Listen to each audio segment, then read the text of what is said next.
de la mañana a escuchar al ministro de Economía, Planificación y Desarrollo de la República Dominicana, con nosotros Miguel Seara Hatton. Muy buenos días, don Miguel, ¿cómo está usted? ¿Qué tal? ¿Cómo estamos? Muy Un gusto bien, muy hablar bien. con ustedes. Aquí en cabina se encuentran Ernesto Jiménez, Liz Mieses, Milicen Uribe y un servidor, Yuri Enrique Rodríguez.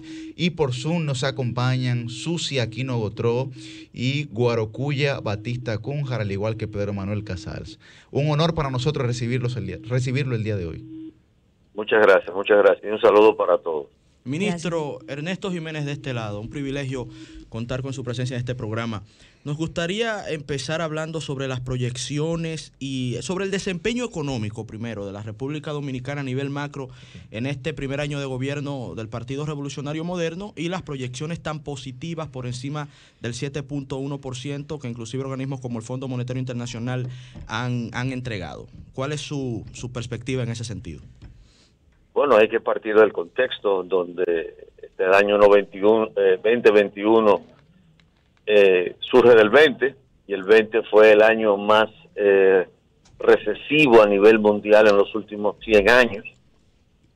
Aproximadamente el 95% de los países del mundo registraron un déficit de los cuales el 60% de ese total de países, son 195 países, o sea que el 95% tenían déficit, y de esos el 60% tenía un déficit superior al 5% del PIB, y el 80 y tantos por ciento de los países del mundo registró una recesión. La tasa promedio de caída en el mundo en el 2020 fue de menos 5.3, 5.4, una cifra de ese orden de magnitud.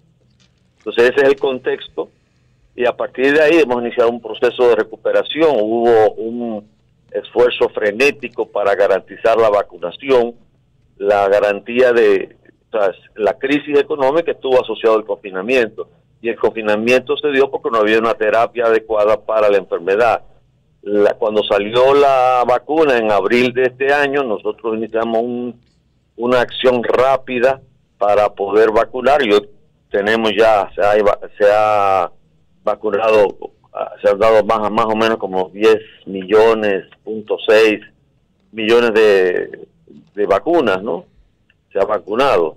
Entonces, ese es el contexto. Eso ha permitido la vacuna ha permitido un cierto relajamiento en la economía, han bajado los indicadores de la enfermedad y ha permitido levantar la economía. Y la economía se está levantando dentro de ese contexto. Y este año las proyecciones están las más pesimistas, digamos un crecimiento de un 7%, y las más optimistas hablan de un 11%, según los diferentes modelos que se han corrido. Así que nada, la economía va poco a poco recuperándose, y esperamos ya salir de este hoyo, no sin haber sido afectado. Por ejemplo, los niveles de deuda han aumentado, pero no había otra opción, porque los gastos de la enfermedad implicaron alrededor de 200.000 millones de pesos. En el año 20 hubo una caída en los ingresos tributarios. Es cierto que este año ha habido una recuperación en los ingresos, pero hemos venido acumulando un déficit. El déficit del año pasado fue 7.6, 7.9% del PIB. Este año va a estar alrededor de 4 o 5. Esperemos que sea más cerca de 4 que de 5. Pero estamos poco a poco levantando la economía ya. Miguel, Milicen Uribe de este lado, un saludo muy afectuoso. Bueno, justamente estamos analizando hoy en El Sol de los Sábados este primer año de gestión, que tiene sus luces y también tiene sus sombras. Entre las sombras, y lo ha hecho nuestra audiencia hoy a través de varias llamadas, hay dos preocupaciones elementales. El tema del endeudamiento que tú has señalado, pero por otro lado también el alza de los productos. Hace un rato llamó una oyente, María Cristina, y decía que había ido al súper y que todo sigue caro. ¿Qué pudieras responder en ambas direcciones? Endeudamiento y alto precio de los productos. Si tú calculas la velocidad de endeudamiento por día que ha tenido este gobierno, es igual a la velocidad de endeudamiento por día que tuvo el gobierno pasado durante la crisis que le tuvo, durante el periodo que tuvo. Muy buen análisis. O sea, del año pasado, ¿no? O sea, porque todo cambió en el año 20, absolutamente todos los parámetros de endeudamiento. Esto no es un fenómeno de un solo país, esto es un fenómeno mundial y la salida es mundial, no hay salida en un solo país. Entonces, lo que nosotros estamos viviendo no es nada diferente de lo que está viviendo el 95% de los países del mundo. Estados Unidos, por ejemplo, tiene un déficit del 15%. Nadie te podía decir antes de, en 2019 para atrás, que eso era posible. Y ha sido posible, ¿no? Y menos aún que el 95% de los países tuvieran déficit. Y eso es lo que genera la deuda. Por otro lado, nosotros tenemos otra situación. Nosotros tenemos la más baja presión tributaria. Hemos hecho un gran esfuerzo en mejorar la calidad del gasto. Hay alrededor de 70.000 millones que han podido reasignar mejorando la calidad del gasto. Pero eso no es suficiente. 77.000 millones equivale a 1.5% del PIB. Pero se necesita más, porque el nivel de gasto público no se puede reducir, el gasto primario, ¿no? Y eso significa pagar, los hospitales, la seguridad, ayuda al apoyo a la agricultura, en fin, a todos los sectores.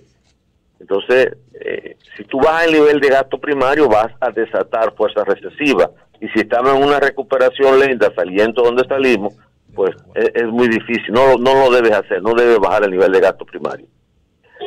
Aunque sí debes mejorar la calidad del gasto, y eso sí se ha hecho. En cuanto a los precios, mira, el nivel de precio en la economía, según los datos del Banco Central, las mediciones que se han hecho, la tasa de inflación se ha ido reduciendo poco a poco. No va a bajar el nivel de precio, no va a bajar, porque los precios se acomodan, los precios relativos a un cierto nivel. Lo que baja es la velocidad de aumento, es decir, la tasa de inflación. La inflación ha ido reduciéndose poco a poco y esperamos que ya vuelva a su nivel normal, que es alrededor de un 4%, ¿no? Ese es su estándar que tiene. Ahora, ¿qué ha ocurrido? En realidad, cuando le preguntan a la gente en las encuestas cuáles son los problemas que tiene, dicen, bueno, es cierto que te dicen inflación, pero también te dicen con mucha más intensidad problemas de salario y problemas de empleo. Sí. En el fondo, el gran problema de la economía ha sido los problemas ese empleo y salario. Ese es el gran problema. Salario lo hemos resuelto en parte con los aumentos que se dieron y que se van a ir generalizando poco a poco en la economía. El empleo todavía no falta, porque se perdieron más de 500.000 de empleos en 2 meses, ¿no? Más de 500.000 de empleos. Y no hemos podido todavía, queda una pequeña franja que no se ha podido recuperar. ¿Cuántos más o menos, ministro? Mira, según la forma como lo calcules, hay algunos, si lo calculas, por ejemplo, de empleos formales, esa cifra llega como a 30.000, 40.000 más o menos. Y de empleos informales un poco más. Ministro, pero se está tratando de, si la economía logra crecer este año al 8, ¿no? Vamos a suponer que crezca a la mitad entre 7 y 11, o a 8%. Eso implicaría ya una recuperación importante del empleo. Ministro, pero Yuri Enrique Rodríguez de este lado, los datos del Banco Central visualizan 192.491 personas. Al primer trimestre del año. Esos datos han variado entonces, según lo que usted plantea. Exactamente. Sí, lo que tenemos mediciones de los empleos formales que te lo dan mensualmente. Lo tenemos a través del Ministerio de Trabajo.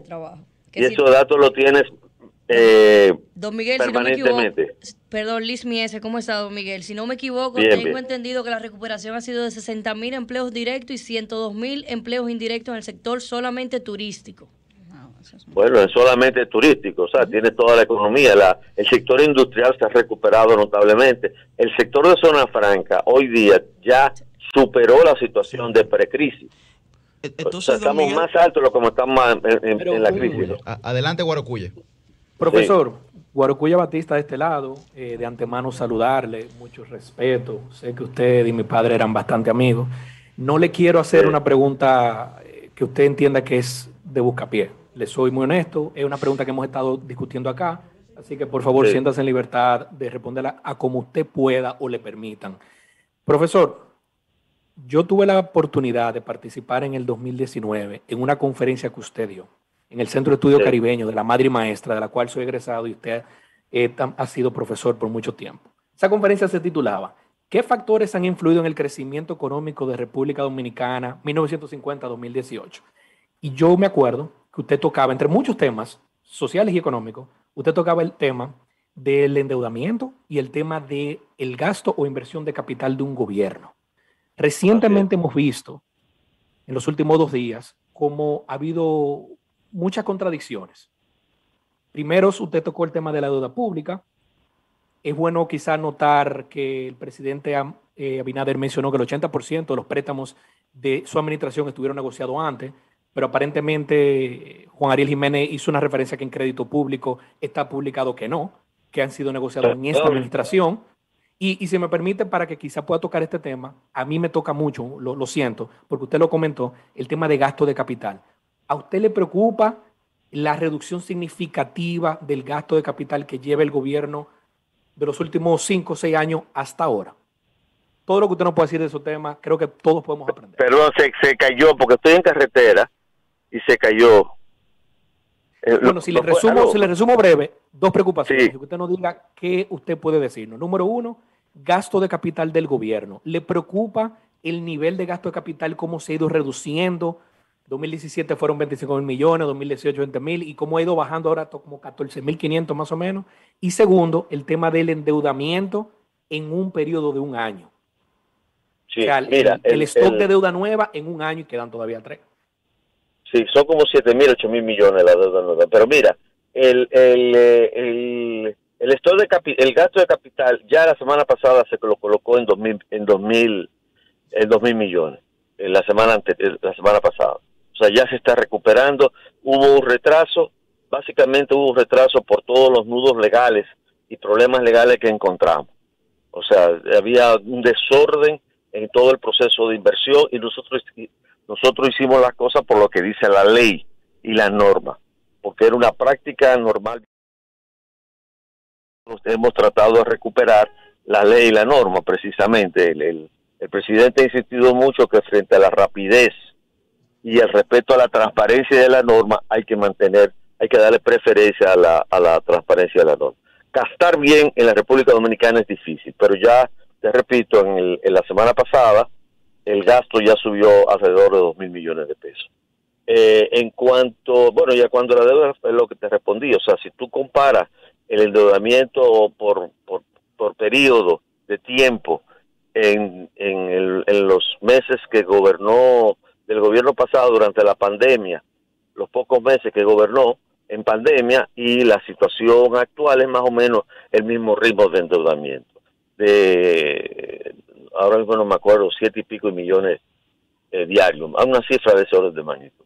Pero es sostenible. Ahora era inevitable porque la solución era la siguiente, o sea, o nos desatábamos fuerzas recesivas en una depresión mundial, o manteníamos el nivel de gasto. O sea, la economía más básica te dice que hay que mantener la demanda agregada, y eso fue lo que hicimos, mantener la demanda agregada durante todo este periodo, y por eso hoy día estamos recuperándonos. O sea, ¿cuánto nos costó la pandemia? Alrededor de 200.000 millones de pesos, ¿no? Y hubo una reducción en los ingresos fiscales. Entonces, si tú no mantienes la demanda agregada en la economía, se te cae la economía. Entonces, sí, estamos de acuerdo que es un problema la deuda.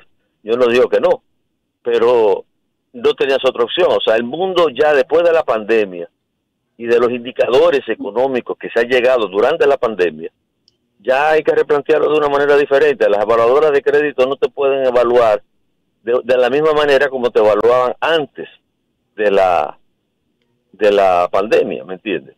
O sea, cambió, porque tú te imaginas que el 95% de los países tengan un déficit, cuando lo normal era que eran 20% o 15% de los países con situación deficitaria, y que además ese déficit, el 60% de esos países tenía un déficit superior al 5%. O sea, que el mundo cambió definitivamente, y estamos hablando no de países tercermundistas que le podían decir que eran países desordenados o caóticos, sino que estamos hablando de la Unión Europea, de los Estados Unidos, de los países de la OCDE en general. Así que... Susi Aquino Gotró de este lado. Luego del aumento de salarios en el sector público, se ha pedido un aumento de salarios en el sector, en el sector privado, perdón. Se ha pedido un aumento de salarios en el sector público, que el salario mínimo, pues, de las personas que trabajan en el Estado es desde el 2019 a un monto de 10,000 pesos. Usted ha declarado que no es posible hacer este aumento en el sector público sin una reforma fiscal, pero que la economía dominicana no está suficientemente robusta para esta reforma fiscal. ¿Qué le espera a las personas que ganen este salario mínimo con 10,000 pesos en un momento en que pues vemos la situación de los precios en el país? Y pues entonces, ¿cómo se buscará una solución a estas personas en el Estado Dominicano? Bueno, como te decía, como he dicho muchas veces, solamente es posible una reforma, un aumento de salario en condiciones de una reforma fiscal. O sea, si no hay una reforma fiscal no se puede. Pues ¿de dónde va a salir el dinero? ¿No? Entonces, si no hay una reforma fiscal, porque estamos hablando de una presión fiscal que está en el orden de una presión tributaria que está en el orden del 14% del PIB, y el gasto primario está alrededor del 18% del PIB. Entonces, ¿cómo lo resolvemos? No hay forma. Entonces tiene que haber una reforma fiscal. No puedo inventarme los números, ni tampoco puedo inventarme los precios. ¿Tiene algún momento pronosticado, alguna fecha de cuándo pudiera recuperarse la economía lo suficiente como para hacer la reforma fiscal que es siempre temida por el pueblo dominicano? Bueno, yo creo que en la medida que va avanzando el año, la robustez del crecimiento se va consolidando. Así que tenemos que esperar un poco. El presidente ha dicho que este año va a lanzar la discusión. ¿En qué momento? Es una decisión del presidente. Y empezar a ejecutar el año que viene. Esto es algo que tenemos que esperar. Finalmente, don Miguel, ministro de Economía, Planificación y Desarrollo, sus proyecciones económicas para la República Dominicana hacia el año 2022. Mira, yo creo que el año 22, si esto sigue como va a haber un empujón a nivel mundial. Primero, la economía mundial se va a revitalizar. Este año la tasa promedio de crecimiento esperada a nivel mundial es de 5%, alrededor del 5%. Si se mantiene este empuje, bueno, el año que viene también será un año de crecimiento, un rebote de la economía mundial, y eso nos va a empujar a todos.